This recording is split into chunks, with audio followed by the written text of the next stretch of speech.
മിന്നി നിന്നു.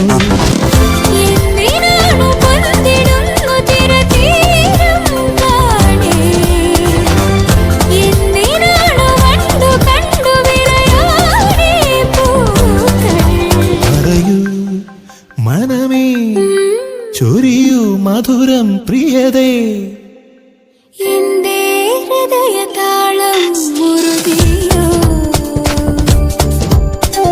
എന്റെ കണ്ണിലിളമീൻ തുള്ളിയോ.